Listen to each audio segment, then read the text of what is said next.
What's up, y'all? Light on me.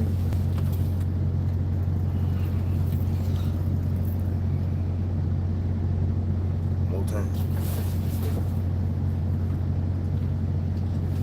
Alright, we're just going to cut that one out. That shit like right in my grill.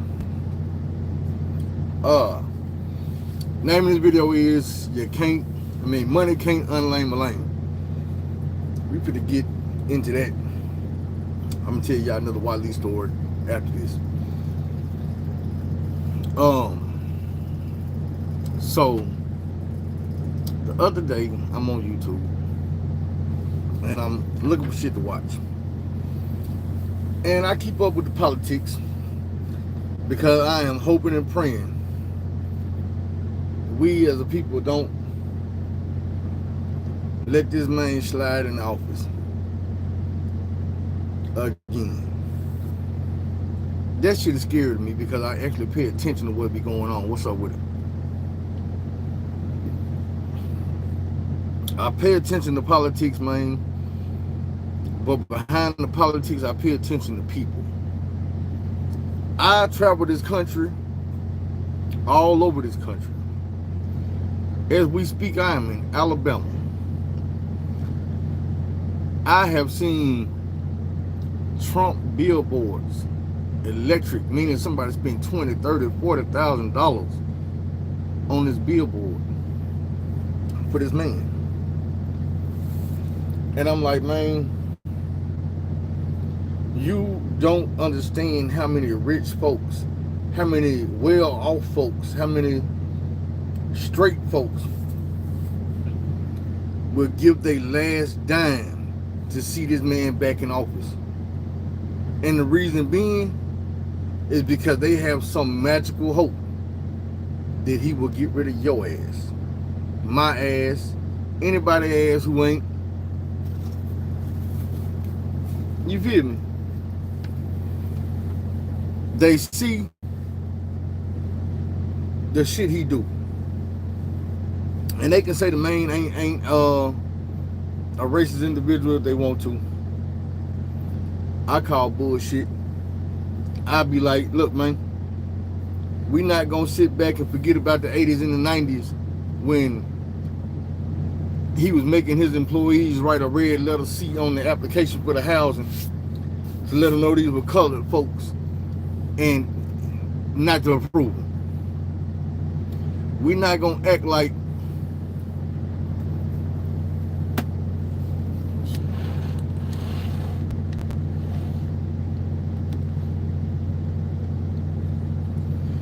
right, we not gonna act like he wasn't cool with David Duke and them and whoever else. We not gonna act like he ain't tell the Proud Boys to stand back and to stand by. We not gonna act like January 6th didn't happen. None of this shit. You feel me? But we do have at least one Jamaican American. Lame as hell. Dude is just like his best friend Drake. He's all in our culture, but he has no knowledge of our history, what we've been through. And I'm gonna tell y'all about this motherfucking DJ Akademiks, man. Listen, this shit broke my heart the other day because I know this man is compromised. I know he's bought and paid for. You see what I'm saying? I know this. I know this because I realized it when he was going so hard for Drake. No matter what they were saying about Drake, when it came out that Drake was losing his endorsements, that he was getting pulled off of this and pulled off of this, and all this money was being fucked up, they went to all the podcasters, all the pet people that we listen to, and they threw some money their way. So when you went and looked at a motherfucking Cameron and Mace, they had all the new OVO gear. I told y'all Drake don't own OVO. So he didn't send them care packages. What's your boy name? MGM them did that. UGM. Oh boy that owned them. What's his name? Lucian Grange. When you seen Gilly Gilly, oh man, that shit was weak, man. Kendrick, that was weak, man. Lies, bro. You the only motherfucker in America that was saying that shit was weak. When you got over the goddamn me, DJ Akademiks, man, Kendrick losing, man. That shit, he can't do that. That was weak. Drake the king, Drake the best. I love Drake. And I'm sitting like, bro, how much money did these folks pay you to say this bullshit? Because you know you're lying. You know you can't say this shit with a straight face. But you so excited when you say it. The only motherfucker who couldn't hold the act was Gilly. He was acting too hard. Gilly was, man, that shit was trash, man. That shit was, I'm just like, bro, you putting on a little too hard. You putting on a little too hard. And it ain't even about that. That was just a setup for this. Once, and I told y'all, I've been telling y'all, I'm like, look, Steve Harvey, Shaquille O'Neal, Charles Barkley, all these people, they get rewarded. These folks own them. And when it's time to say something, they get their phone call like, hey man, this is what we need you to do. We need you to uplift this motherfucker. We need you to tear this motherfucker down. We need you to say this. We need you to do this. Bruh. I've watched so many broke but want to be rich black folks taking up for Trump and trying to tell you, oh, well, you need to vote for Trump. I watched Trump get on TV and say, I'm just like you, the blacks. They indicting me too. They want me to go to jail. Well, brother, man, let me tell you something. The crimes we committing, the drugs that black people sell, the pimping and pandering and the slick shit and all that, the scamming, is because we started from the bottom and we don't like it down there, and some people will do anything they can to get the fuck away from the bottom. They want the nice things, the American dream, and going about it the right way ain't gonna get them there. Not saying it won't get anybody that, but all of us not gonna get it that way. You see what I'm saying? A lot of us not gonna get it that way. And I'm not encouraging nobody to go out and do no dumb shit. I'm just saying I understand. I've been there. What's up with it? I've been there, so I understand. I know the method behind the madness. I know people don't sell drugs so they can say, I'm Nino Brown. They want the clothes Nino Brown had. They want the car Nino Brown had. They want the respect Nino Brown had. That's what they want. They don't want to just be able to say, hey, man, I sell dope. When people robbing you, it ain't because they want to be a robber. It's because life ain't afforded them the ability to get what you got. Life ain't taught them how to go get what you got. Life gave them a whole bunch of ups and downs, bumps and bruises, and in the meantime, they say, you know what? Well, I'm gonna take this shortcut. I see what I want at the end of this wrong road, because I can see at the end of the wrong road. I can't see what's at the end of the long road. And my faith ain't that strong because I ain't had a lot of blessings come my way. So I'm going to go for what I see instead of what I don't know. So I tell you, go for what you know. But at the end of that long road, you don't know. You got to build your faith up when you're going down that long road. You got to have a positive mind frame and outset and outlook when you're going down that long road. Everybody ain't got that. It was a long time I didn't have that. It was a very long time where I feel like everything I touched crumble or turned to shit. And I wasn't realizing that was because I was taking them shortcuts. It's because I wasn't going and sticking shit out. It's because I didn't have no faith. Because I wasn't praying.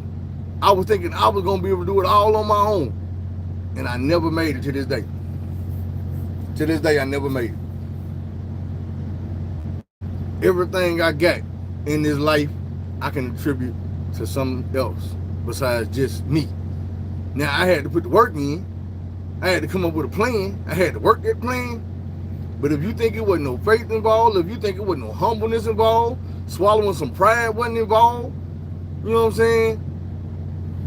You're wrong. You're wrong. And I'm gonna tell you some real shit. Even when you going down that wrong road, you still find yourself doing all that shit. You just end up putting your faith in the wrong person.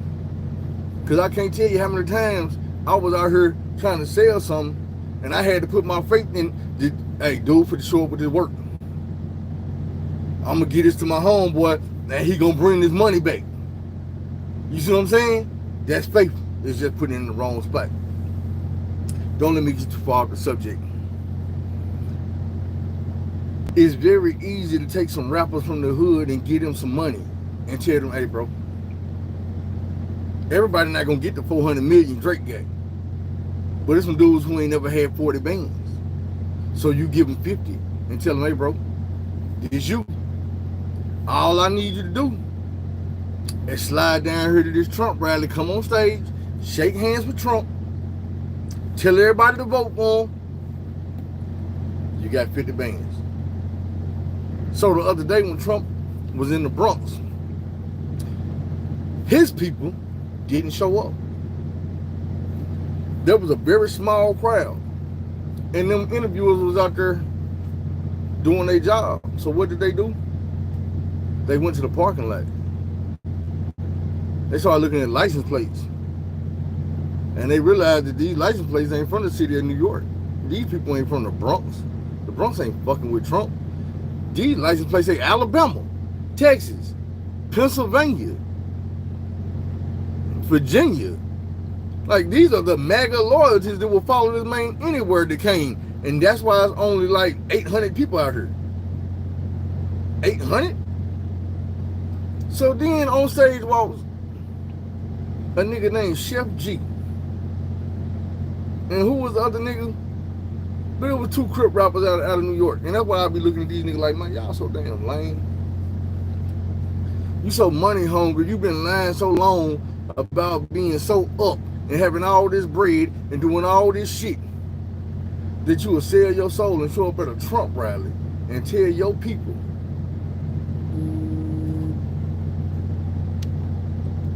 that this is who they need to go vote for, because now this the kicker. This the part that fucked me up about DJ Akademiks. Dude got to talking about,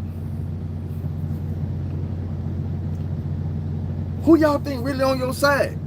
Look how they doing Trump. Look at all the charges he got. Dude know what we be going through with all the charges we be catching. I'm like, bro, are you glorifying the catching the charges part? Because you make it seem like it's cool to catch charges, and that's what make Trump cool. Trump ain't cool. The charge he catching in is for sexual assault. You think that's cool? That this man is on, you know what I'm saying, they lost the charges for sexual assault?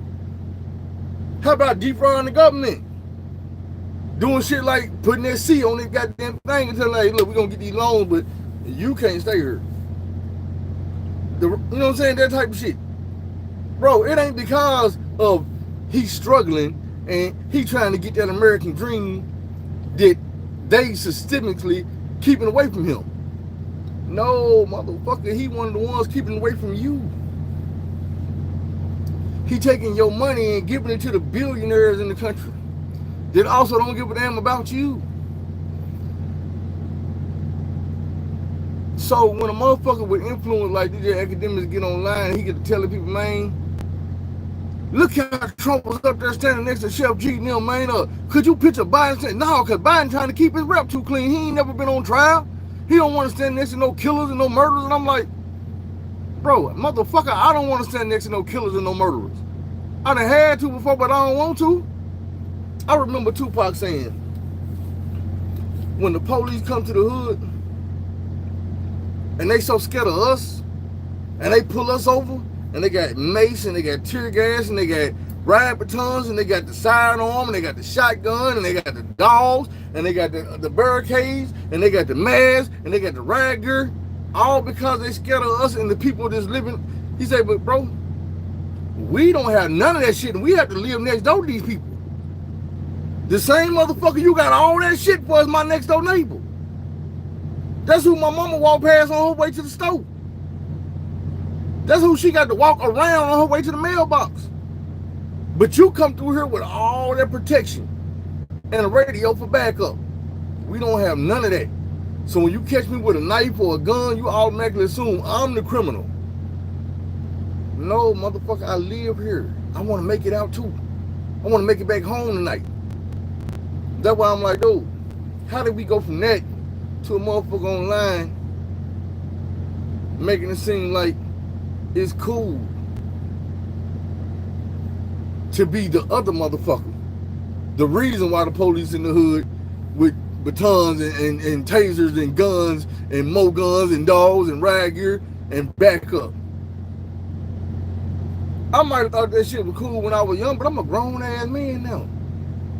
Man, I don't want to do nothing but take care of my family and make my money and come home peacefully. Sit back and wiggle my toes and watch TV. You know what I'm saying? I don't want to hang on the corner with the thugs and sell drugs and gang bang and none of that other shit. I done been to jail, I done been to prison. I don't want the bad shit out of life no more. I don't feel like, and baby told me quit talking about Trump. It ain't even about Trump. It's about the people that we have influencing us, and they get paid to tell us the wrong shit. That's why the title of this video is You Can't Unlame a Lame. No matter how much money DJ Akademiks get, he gonna always be a lame. I don't care how many Balenciaga t-shirts he wear, Louis Vuitton belts, $2,000 shoes, bro, you still gonna be a lame. You walking around the culture and you have no idea what you doing, what you talking about. But there's so many other lame folks, young folks with minds just like a sponge that soak up everything you say, that listen to you. And that's why I feel like somebody got to say something.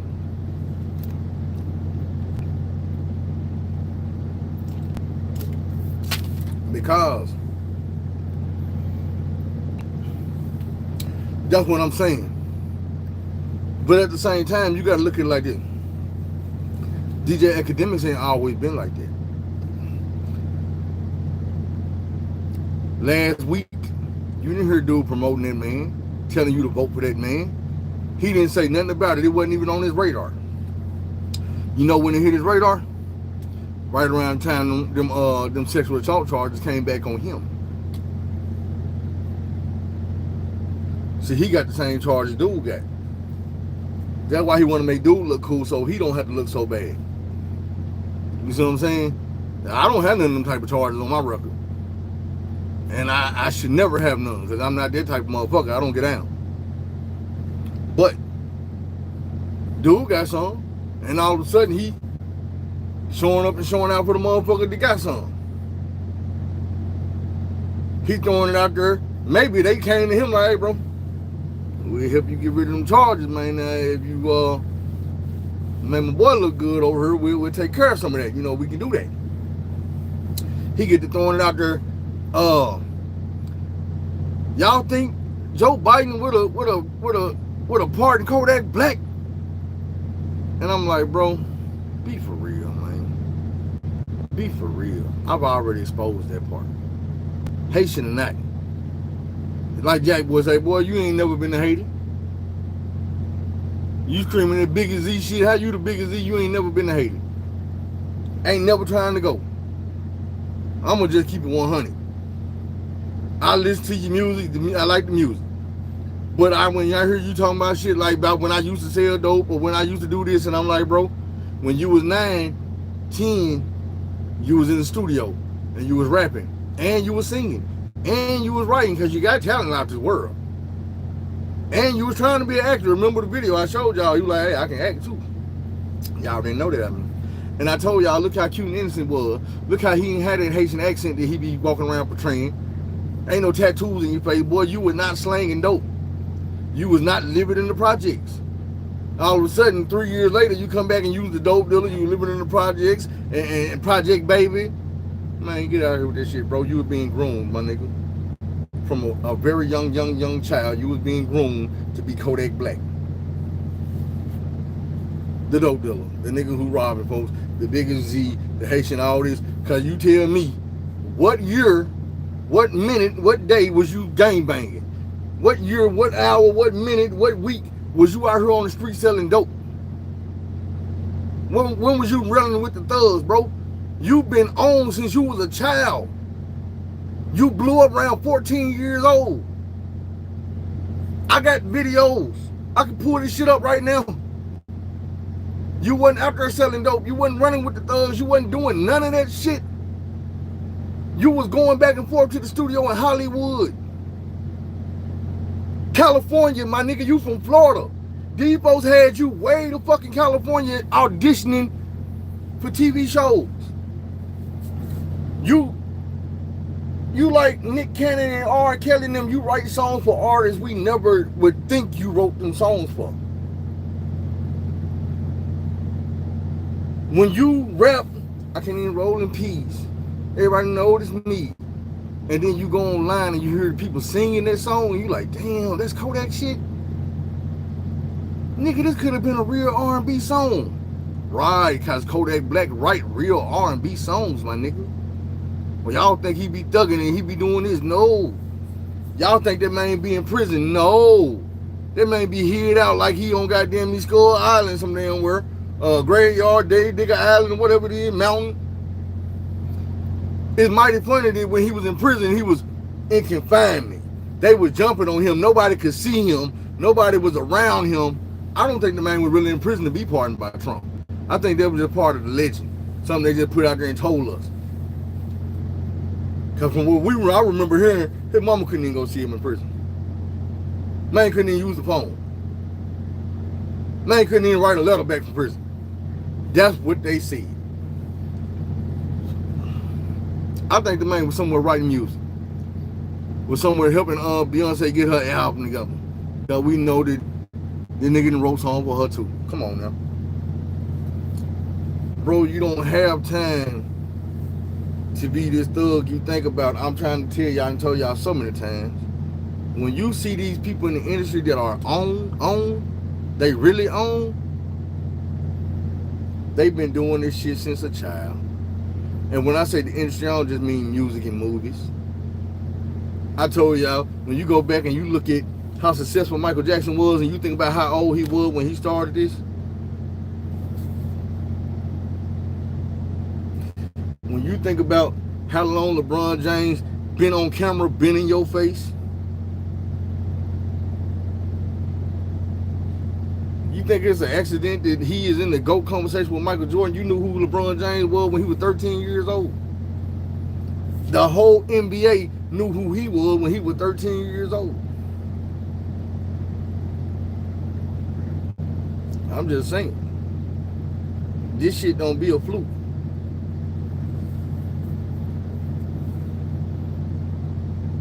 It don't be. These people been doing this shit since they was a kid. You know what I'm saying? Yo Gotti first album came out when he was 12. You think it's a motherfucking accident that he done made it to the top of the game? Lil Wayne been in the business since he was 9. Y'all think that you gonna come from the hood and make a hot song get no? You could. You can get on like that, but you only gonna get so far before the people come to your TA. Now, we gonna do it, or you wanna keep doing it? Because if you keep doing it, this your last hit song. Ain't nothing else you making going to the radio. We on the radio, bro. Your video is not gonna be, we on BET, bro. We on MTV, we on Sirius Radio, we on all these platforms, bro, and we can remove your shit like that. It's nothing you could do if we don't want you to get on. People might love your music, but they can't love what they can't hear.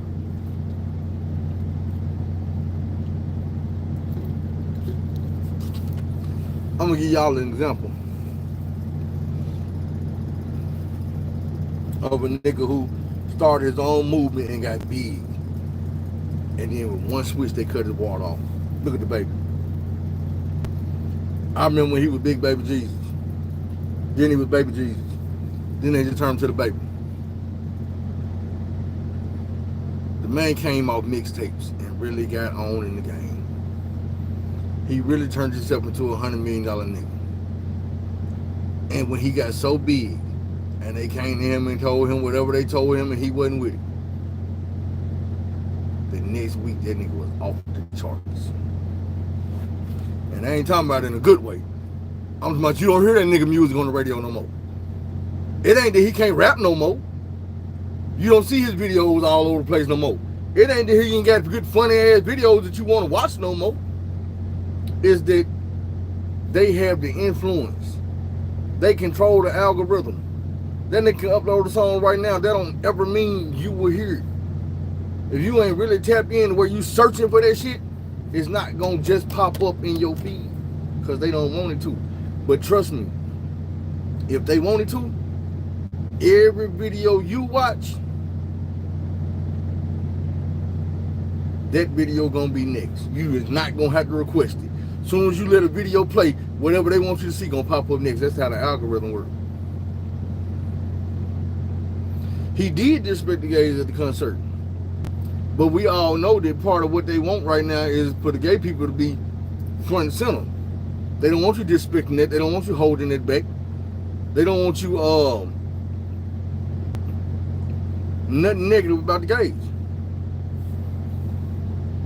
Now let me ask you this question. Do you think that man's career took off because all the gay people were buying his music?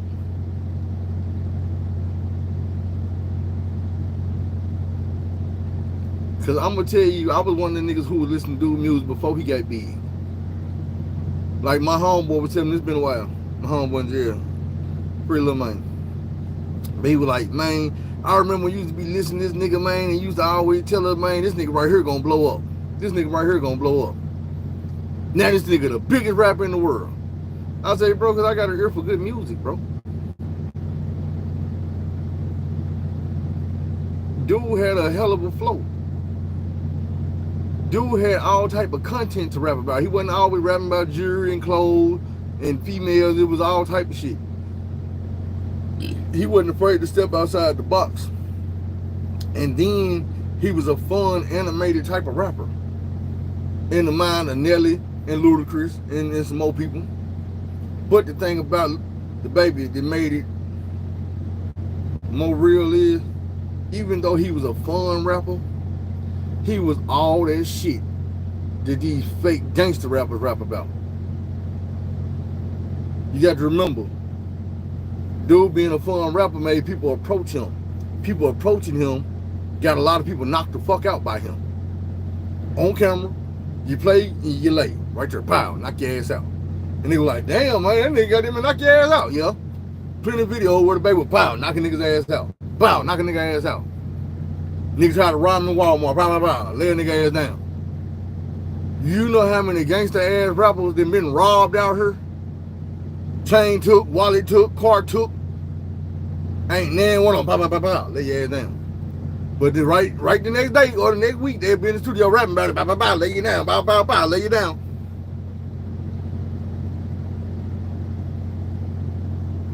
Dude don't have no song where he riding around talking about I'm a killer and I'm gonna kill you and I'm gonna do this to you. And he might say, do you like I did the last nigga.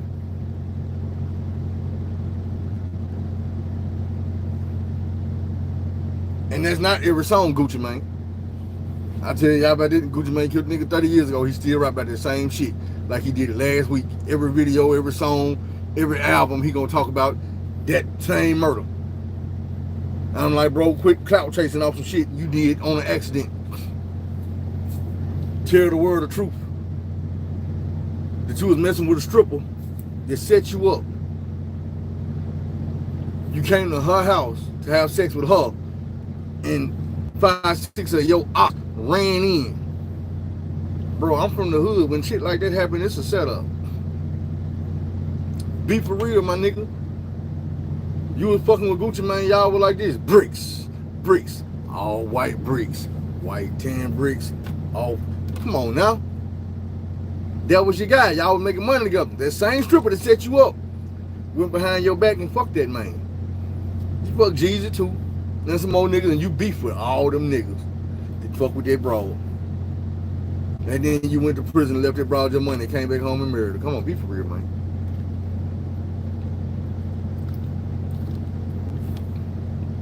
Same broad that set you up to get robbed. You been fucking with her all the time. But that's your wife. I'm not gonna disrespect no man's wife. If you like her, I love her. If you love her, I like her, something like that. Either way it go. A lot of these niggas get paid to be lame, bro. They get paid to spit this lame shit because it sound good. And the people want you to hear the lame shit.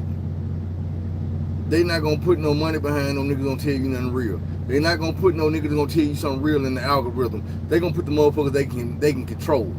The motherfuckers they can pay. I'm like, bro, if I was Chef G and them, I would have got my check and I would have been on Academic Show like, man, we just did that for the money, bro. Man, don't fuck with that dude, man, lame ass nigga. Yeah, we just got that money, bro. I ain't gonna turn the money down, but I'm also not gonna mislead my people for no bread. This bread to be gone. And we'll still be out here doing lame shit with a pocket full of money.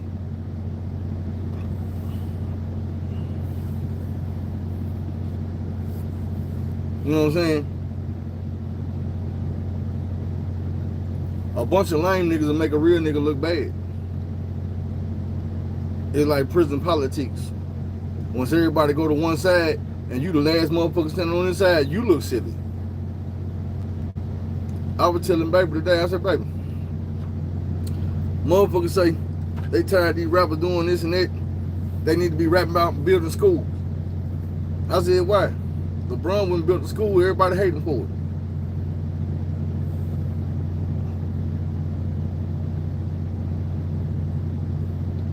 Everybody hate the man. No matter what he do, he can't do shit right. Ain't did nothing wrong, but he can't do nothing right.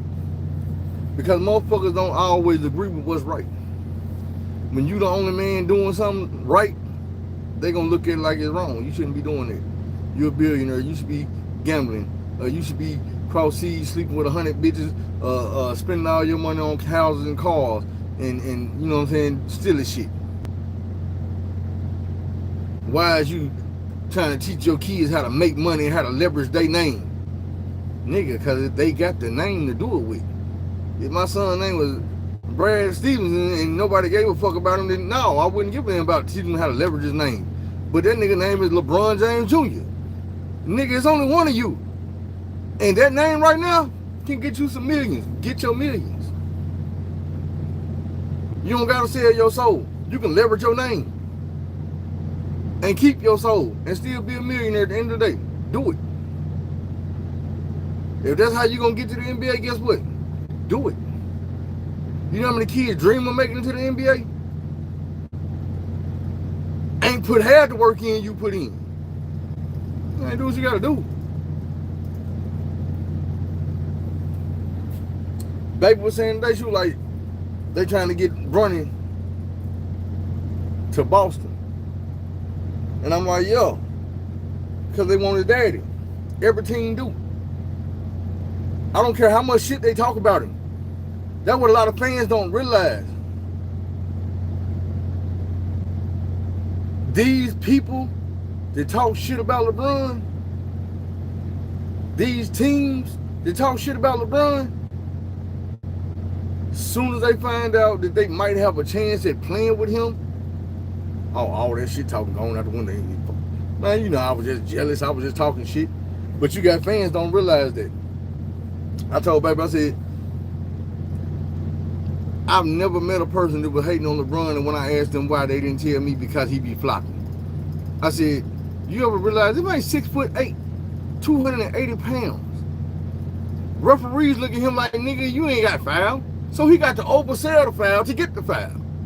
That ain't flopping. That's letting the motherfucker know, man, you the foul me, bro. Goddamn. They fouled Shaq for years and he wasn't getting them calls. They had to really start doing shit to him.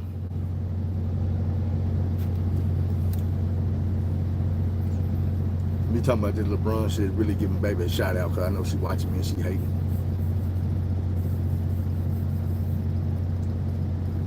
Guess what? I'ma just be for real. And we gonna use her team, Boston. Everybody in Boston right now hate LeBron. Everybody in Boston hate LeBron. Why? Because he's not a Celtic. He never been a Celtic.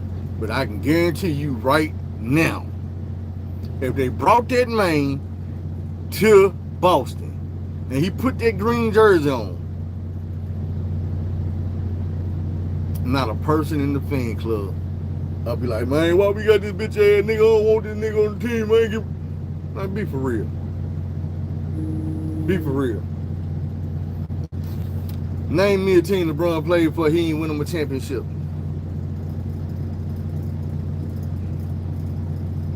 I'll wait. Baby, you can't just be texting me in the middle of my podcast. I got to stop and take them every time you text me. And say it on the podcast. You bad. Instead of hating on LeBron. Man, you hard headed.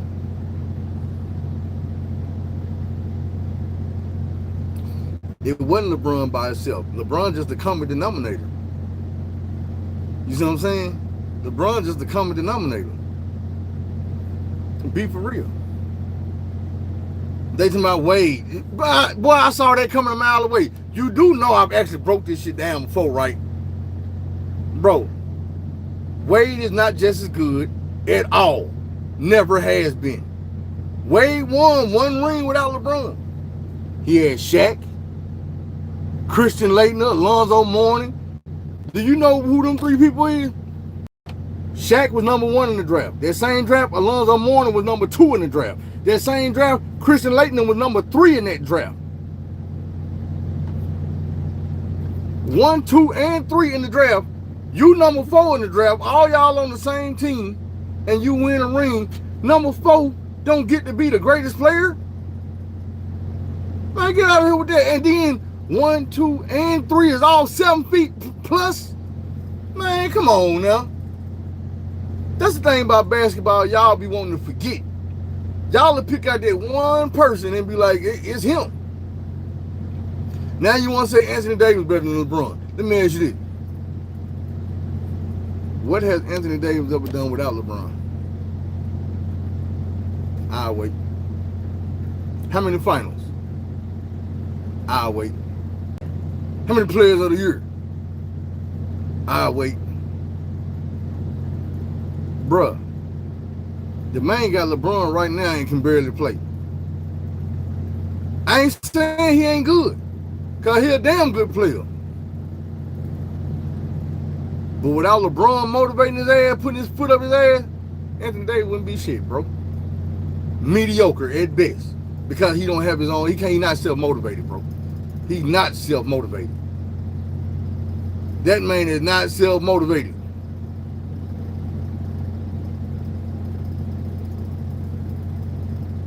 Who better than the current LeBron? Man, get out of here.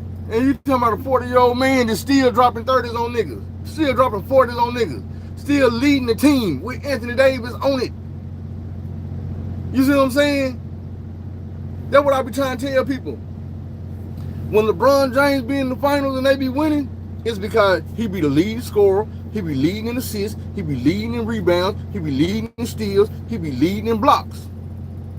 The only other person came close to doing that type of shit right there was a nigga named Scottie Pippen.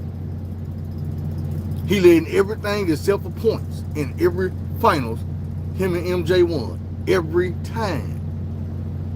He led in every category except points. LeBron go and lead in points too. That's another hater line, bro. LeBron James has more buzzer beaters than anybody in the history of the game. How is that not clutch? Stop repeating all the haterisms you've been hearing other people say and go pick up your phone and look up some of the shit you hating on, bro. If that man got more buzzer beaters than Kobe Bryant and he's supposed to be clutch, he got more buzzer beaters than Michael Jordan and he's supposed to be clutch, then how is he not clutch? You just repeating what other haters been saying. And it's hate because it ain't real, bro. You don't have a legitimate right. And don't say not when it matters. Because what you got to think about is this here, bro. LeBron James is not a score first player. He's a basketball player. He plays all facets of the game. The man is highly intelligent with a basketball IQ. So if he got the ball and you thinking LeBron James can dunk on anybody, but LeBron James out in peripheral vision see goddamn me D'Angelo Russell wide open, and he passed the ball to a wide open man, he can't make that man hit that shot. But he just threw the ball to the best opportunity on the court. And y'all be like, man, he should have took this shot. Man, did y'all forget Michael Jordan didn't hit all the goddamn buzzer beaters to win all the games? Scottie Pippen hit some. Steve Kerr hit some. Be for real.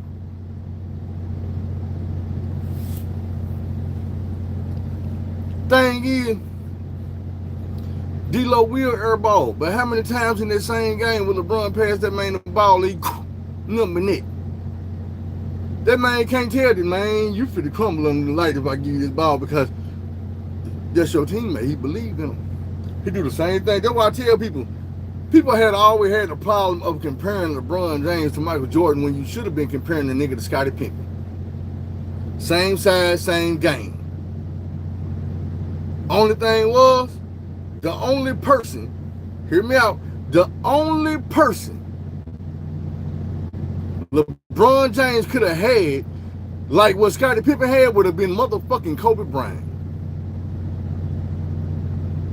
But y'all hate on LeBron because he didn't have Kobe Bryant. When he had something close, which was Dwayne Wade, he went and got them rings.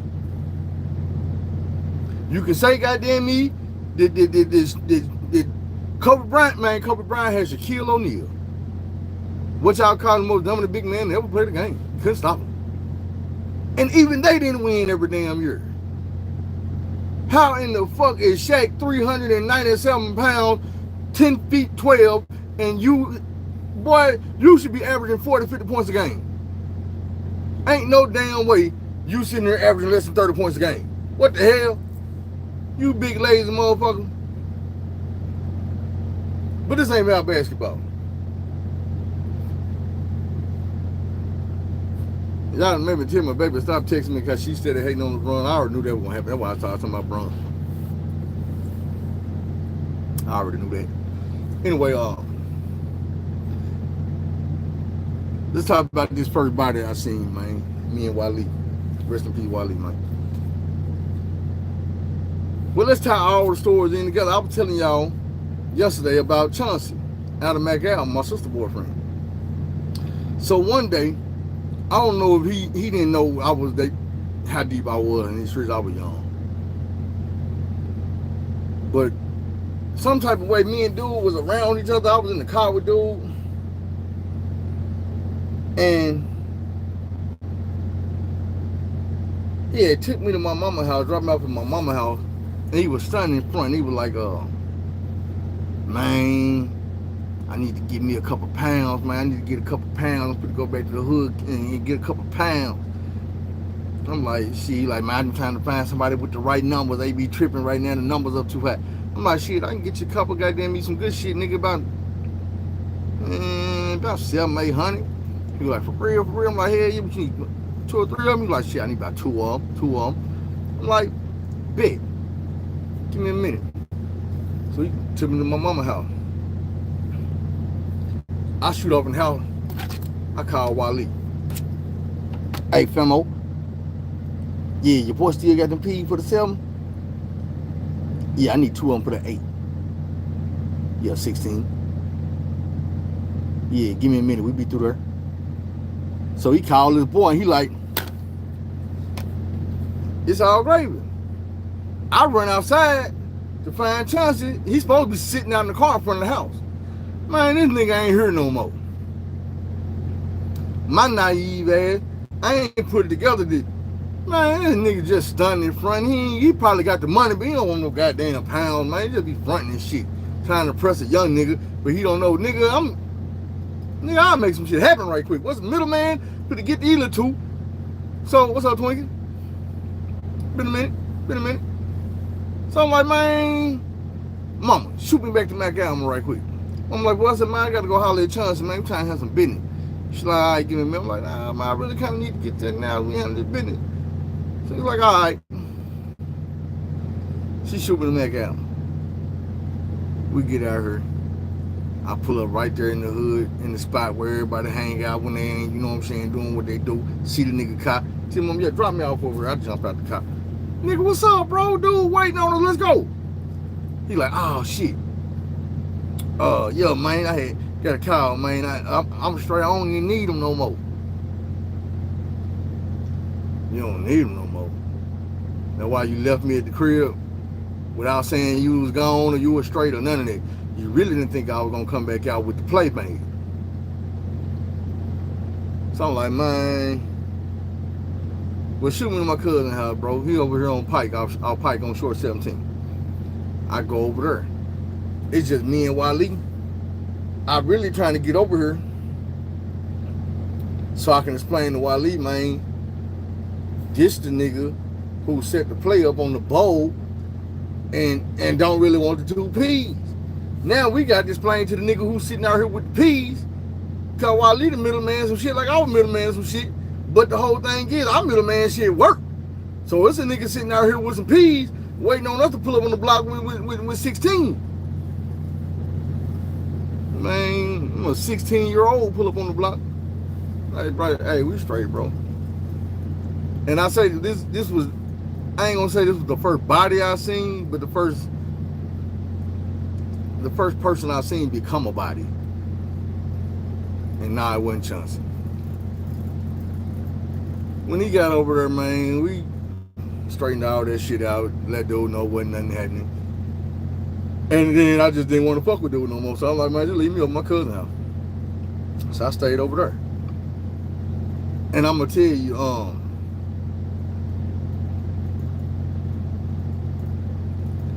we was kicking it. We got us a little bag, you know what I'm saying? We smoking and shit. Couldn't smoke in the house. Ain't Sonya out, she ain't going. So we smoking like in the front. But the way it was a duplex. Houses, 2 houses in one, if y'all don't know what a duplex is. So we was smoking in the front and then it started raining. And the way to do, let's see if I can point you. Alright, you can see this speaker. You got this side of the speaker and this side of the speaker. Let's say this is a house over here, this is a house over here. The street go down like this.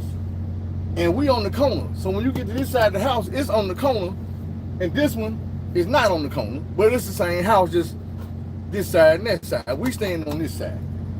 We in the front of the house smoking. And it started raining like a motherfucker. On the back is the carports. They in the back.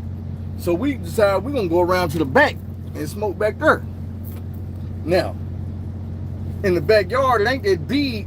And it's a house right here. But this house is like the corner we here on this street, and they on this street. They carport is on this side, just like it's a carport here, but we on this carport on this side.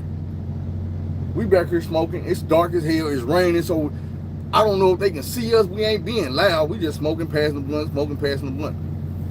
These motherfuckers over here at this next house behind us on that carport is arguing about something. Can't really make out, like I said, arguing, so you can't make out what they arguing about. When I tell you, all you heard was, bitch in there, blah, blah, blah. Bro, we sitting like,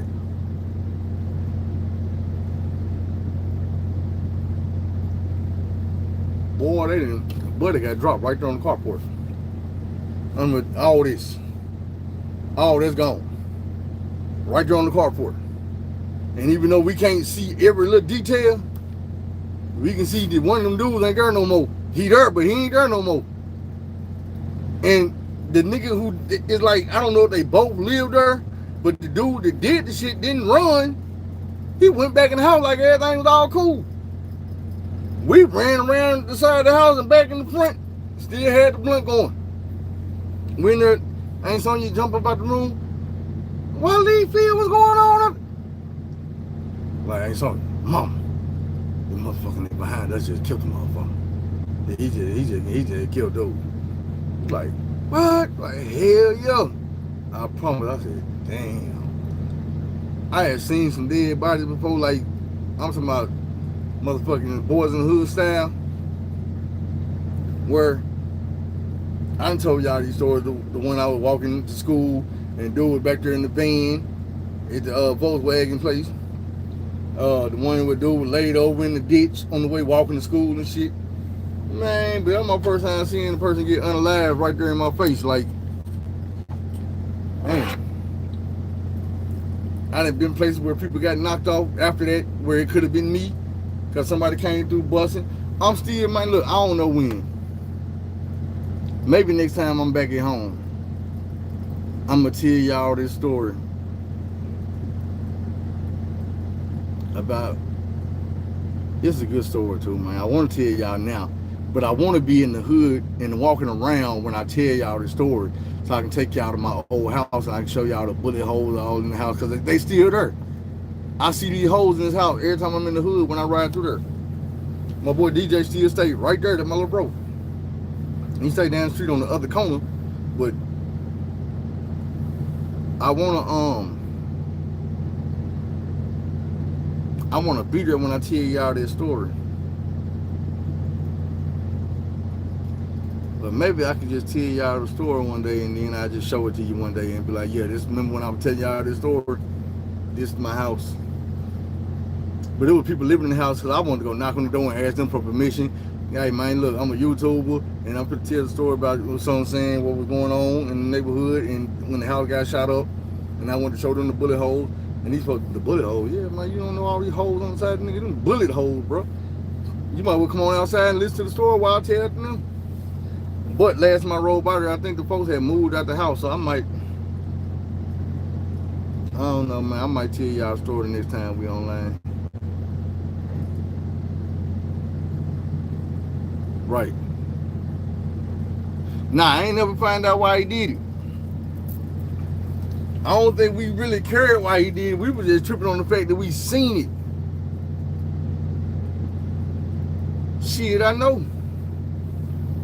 I mean, I seen a lot too. It was just, that was my first time seeing it, you know what I'm saying? Yeah, that was in Arkansas.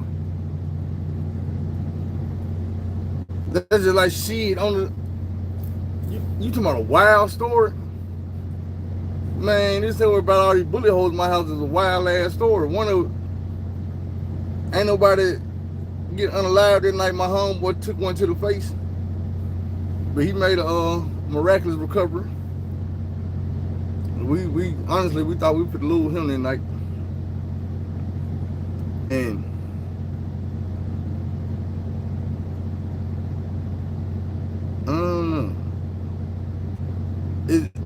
it's one of those stories that'll just show you how fast shit can happen, man. How fast this is.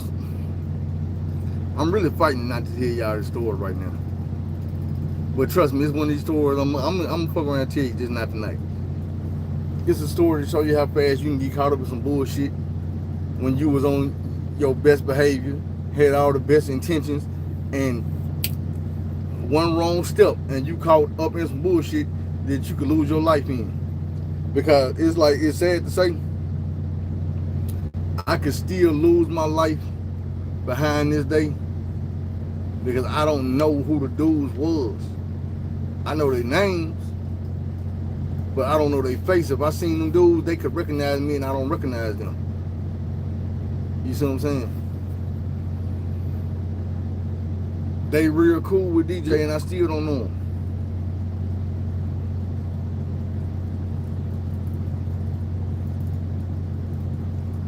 Man, I just want to tell the story right, and then it'll be buried. If I tell y'all this story right now, it'll be buried behind 54 minutes of some other shit. So people that's gonna come in later on might not never make. That's why I stopped doing 2 and 3 and 4 hour videos.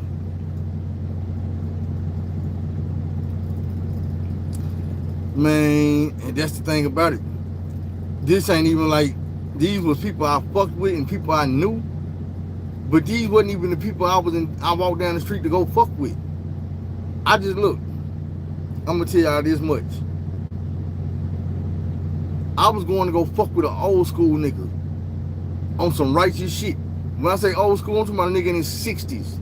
He was having a birthday party for his wife.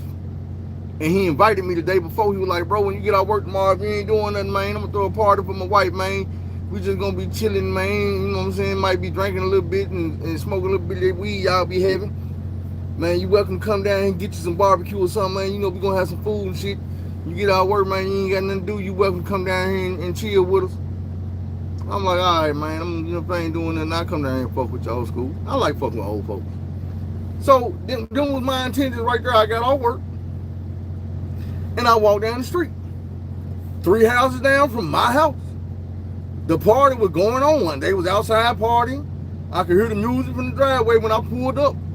I said, oh shit, man, I forgot old school them, so they were throwing a party today. I'm gonna go down there, let me go in here, get out my work clothes, take a shower right quick, put some clothes on, head down there.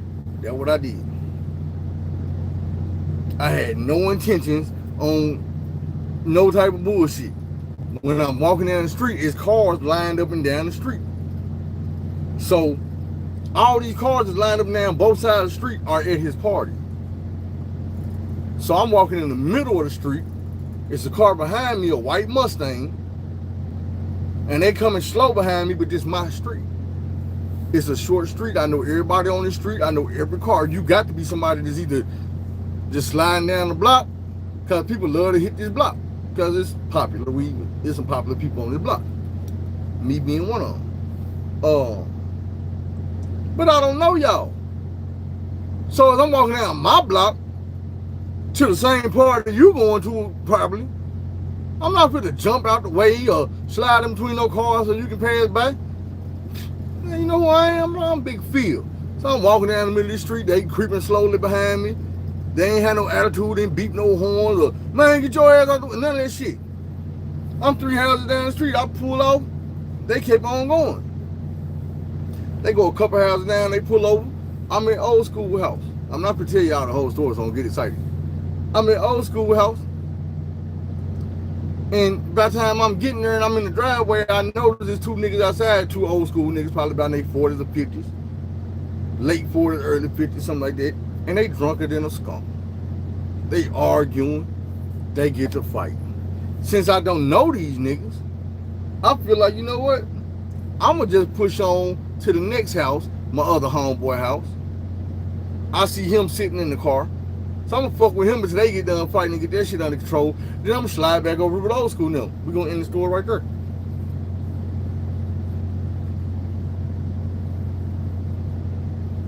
That's when all the bullshit popped off. Right there. It had nothing to do with me. I went to work today, minded my business, came home, took a shower, to go down here and kick with some old schools. I had no ill will for nobody. I ain't had no bad intentions on my mind. I didn't even expect no pistol plate, but next thing I know, my house got 100 holes in it. And we running all over the place, ducking, dodging, hiding. My other homeboy, that wasn't even on this street, he on the side street, because I stayed on the corner, he on the side street. I'm walking away from the side street to get to the party, to get to my other homeboy house. So how did my homeboy that's on the street up here end up with a bullet in his face? You got to tune in to the next story when I tell it to you, and you find out.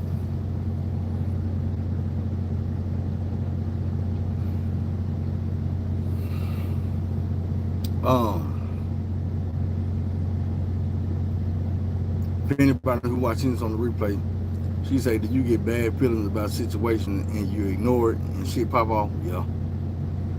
Yeah. I don't know if everybody, I thought everybody did. But in certain situations, before bad shit happened, I, anyway, sometimes do get a feeling like, man, this fit to be some bullshit. And then the bullshit happened. This was not one of them situations. Excuse me. I guess because in this situation, the bullshit that happened, a motherfucker told me it was happening. It was just that it was too late. As soon as I stepped away from old school house, I was in the bullshit. And I didn't know it. The bullshit was already happening. If I would have been walking out the house from just hustling or being on the block or just waking up or something, I probably would have seen the bullshit. But I was so far in the, man, I just got off work. I just took a shower. I'm pretty kick with the old school. Ain't nothing for to happen. That I missed all the bullshit when the bullshit going on around me the whole time. I done just told y'all what was happening, and you didn't even pick up on it. That's what I'm saying. Right now, from the shit I told you, I left you in the blind the way I was in the blind. Now, when I come back and I tell you the whole story, that's when you can like, damn, yo, you probably should have been paying more attention than that when that happened. And when you seen this, you should have been thinking, and then you should have kept your eyes open, and I ain't do none of that. Appreciate it. I try to be. Let me see what else I can get y'all before we end this for the night. Baby been making me smile. I ain't talked to her enough today though. So when I got on the phone with y'all, I'm gonna get back on the phone with her probably.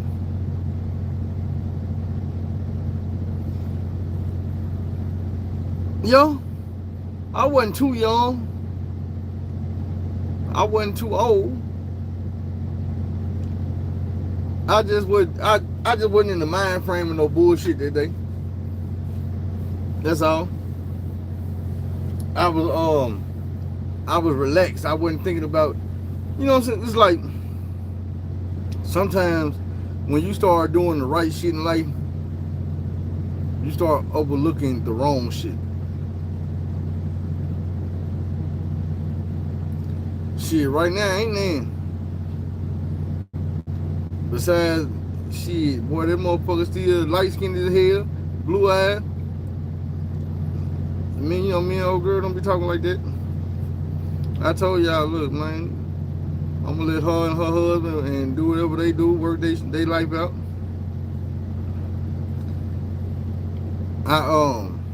Last time I talked to her, I was asking about a DNA test, and she was like, "You gonna pay for it?" I'm like, "Hell yeah, I pay for it. What you type of niggas you use to do? Hell yeah, I pay for it. I want to know. Hey, point blank period. I want to know." And I started getting a funny feeling when I said that. I ain't say it like that, but I was like, "Yeah, I'll pay for it."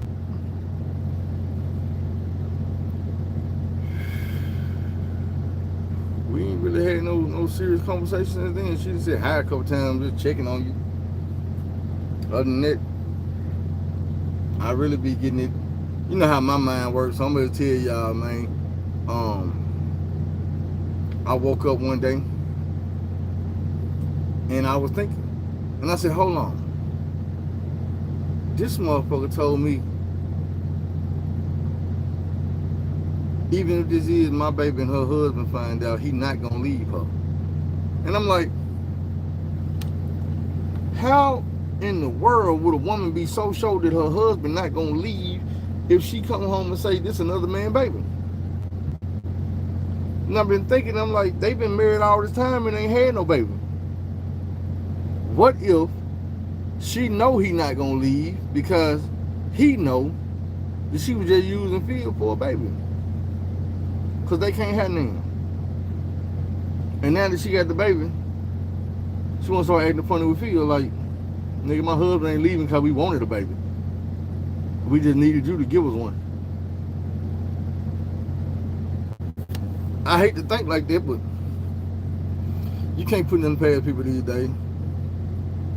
So I just be trying to, you know what I'm saying, keep shit copacetic and cool so I can find out what I need to find out.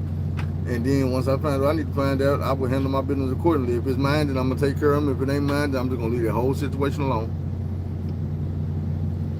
We ain't got nothing else to talk about. Yeah, we ain't fit to be doing none of that. I don't even, you know what I'm saying, you don't even got to call me and text me. I got my woman, and I'm straight.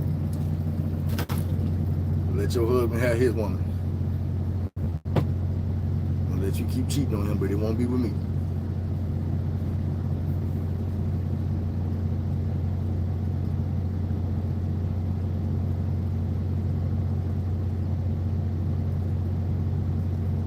Oh, man, look. I made my mind up a while ago. I told y'all, I'm changing a lot of stuff about me. And one of them things is that I'm not messing with no, you know what I'm saying? And that was even before I got with somebody. I've been told y'all I'm not messing with no married woman. Cause I want to have a wife one day, and I don't want nobody messing with mine. So that shit a wrap. If it's my baby, we can take care of the baby. If it ain't my baby, then we just gonna cut ties, go our separate ways. We don't even need to be friends no more, cause we got too much history. We can be cool from way over there. But that's about it. Ain't gonna be no texting, no phone calls, no none of it.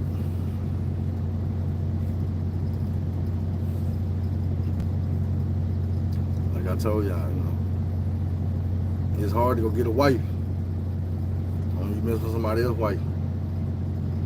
So, these dudes can have their wife, their girlfriends, their baby mamas, their headaches, or whatever they want. I got what I want. I'm gonna put my effort and my energy into that situation. Try to make that the best thing that ever happened. And we gonna move like that.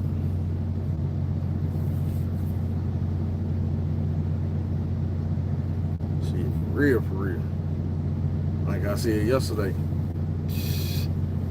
baby said she want a baby. And I think we need to make it happen. ASAP. As soon as possible.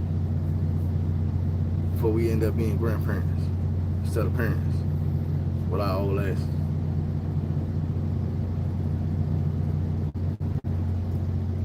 Well, the thing about it is, whatever the answer is, it's already the answer. I just got to find out what the answer is. It ain't no more work to be put in.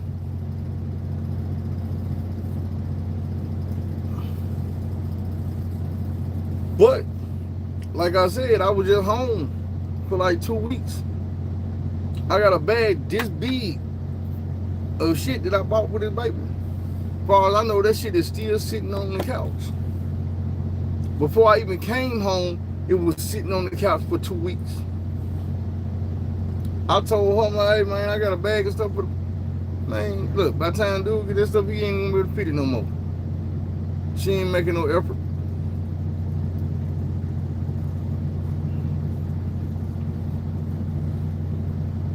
I think she started feeling funny, acting funny, because one day she had called me. She was like, man, my husband in jail again. And I ain't say it, but I was thinking, like, what you telling me for? That's your husband. What, you think I'm going to give you some money to help bail him out? You think I'm going to come see you, or we going to do something? We ain't doing none of that. That's how you end up with a baby now. Because your husband was in jail and you was mixing with me. And then next thing you know, your husband came back from home from jail and you was talking about you was pregnant. And you didn't know who daddy was. We ain't gonna do this shit no more. I learned my lesson. You know what I'm saying? I learned my lesson. Now I'm sorry that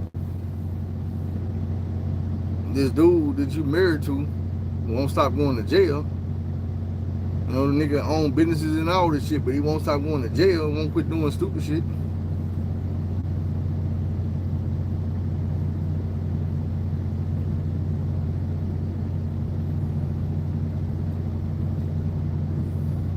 Anyway, I think that's about it, y'all. I'm gonna get back on this chicken and make me a phone call. But don't be afraid to do things the long way instead of the wrong way. Take the long road instead of the wrong road. Find somebody to help. Tell somebody you love them. You know I love y'all. And I appreciate you. See you next time. We out. Love you too, baby. Yeah, I know she just texted me and told me she loved me.